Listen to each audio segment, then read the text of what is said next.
अब ये मुराद शाह के नाम की माला जपते हैं।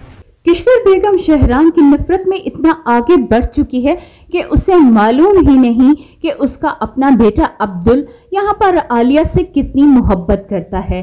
वो तो शहराम को ही जमाल साहब के बेटी के साथ शादी करने पर मजबूर कर रही होंगी ताकि महानूर इस घर में दाखिल ना हो सके। शहराम जो कि महानूर से मोहब्बत करता है वो अपनी मोहब्बत को कभी भी हासिल ना कर सके। वो यही चाहती है कि शहराम को कोई भी खुशी हासिल ना हो, इसीलिए वो इस तरह की कोशिशें कर रही है, ये जाने बगैर कि अब्दुल आलिया के बगैर बिल्कुल भी नहीं रह सकता।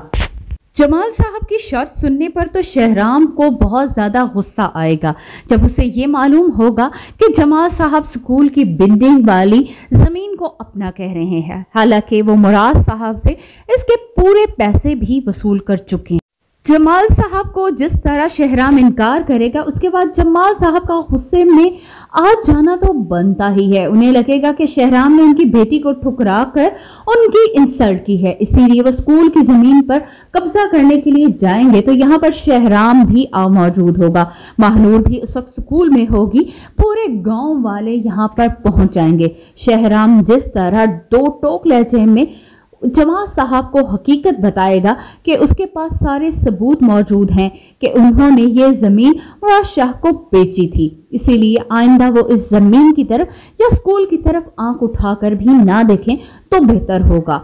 जमाल साहब और शहराम के झगड़े के बाद किश्वर बेगम दोबारा एक दफ़ा फिर जमाल साहब के पास जाकर तबरेज़ के रिश्ते के लिए कहेगी, मगर यहाँ पर आलिया अपने माँ बाप को बता देगी कि वो तबरेज़ से नहीं बल्कि अब्दुल से शादी करना चाहती है और यहाँ पर अब्दुल और आलिया की मंगनी भी हो जाएगी। एक तरह से किश्वर बेगम का कुछ प्लान तो सक्सेसफुल हो ही चुका है, मगर जो प्लान उसने आगे चलकर बनाया है कि महानूर इस घर में दाखिल ना हो सके, ये प्लान तो उसका नाकाम होता हुआ ही नजर आ रहा है।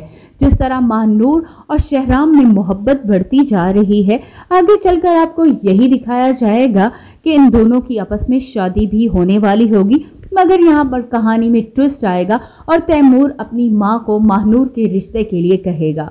यहाँ पर तैमूर भी महानूर से मोहब्बत करने लगा है। वीडियो पसंद आई हो तो वीडियो को लाइक करें।